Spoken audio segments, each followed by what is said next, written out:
In this video, we're going to take a look at some basic word processing techniques that you can use to make word processing and writing a little easier. Within any computing system, there exists a program in the background that's always running called a clipboard. The clipboard is an invisible program that runs essentially all the time. You can cut, copy, and paste items to and from the clipboard to make it easy to move material around within the applications that you're working with.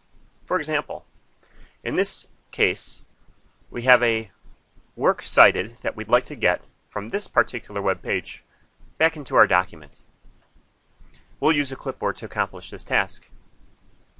Here, we'll select the material that we wish to copy by clicking and dragging the mouse. Then, using your keyboard, you can do the Control key and C.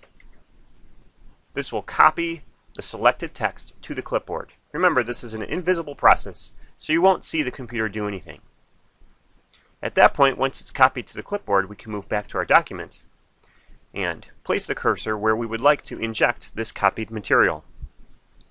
Again, on your keyboard, you can do Control plus V, and that will paste that material from the clipboard into your document. This way, you can avoid having to type out this material by hand, and this also improves the accuracy of the pasted content. Sometimes you can find the cut, copy, and paste features from the edit menu in whatever application you are working with. If you'd like to move material around rather than just copying it, we're going to use the cut feature. You might want to move this sentence to somewhere else in your document. One possible way to do this would be to delete that sentence and then type it over again. However, there's a faster way to accomplish that task. In this particular case, we're going to highlight that text by clicking and dragging, and then we're going to use the cut and paste feature. So we'll hold Control, and now we'll click or tap on the X key on the keyboard to cut that material out, and then we can place our cursor elsewhere in the document where we would like to paste that sentence. Here, we're ready to paste. We can do Control and V to paste in that sentence.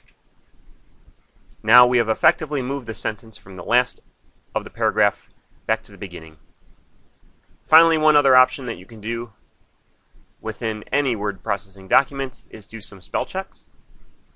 You can find the spell checker within the Tools menu by selecting Spelling. In this particular case, you can see it's found a word that is not currently in the dictionary. So there's a few options that you can do here. One, you could just leave it alone, and in that case you would choose the Ignore option here. If it's a commonly used word within your document, you can also select the Ignore All if there's other occurrences so that it won't bring it up the next time. You could also change it into whatever is in the field here. So if you want to change that word to a more correct spelling, you could do that here. Same as Ignore, you could do a Change All to change that word into whatever you'd like to type here across your entire document. And the last option, which you should definitely be careful with, is the Add to Dictionary option here at the bottom. If this is a word that you want to retain and for the spell checker to never look at again, you would add it to the dictionary here. This could potentially be a dangerous tool because if you accidentally add a misspelled word to your dictionary, the spell checker will no longer look for that word.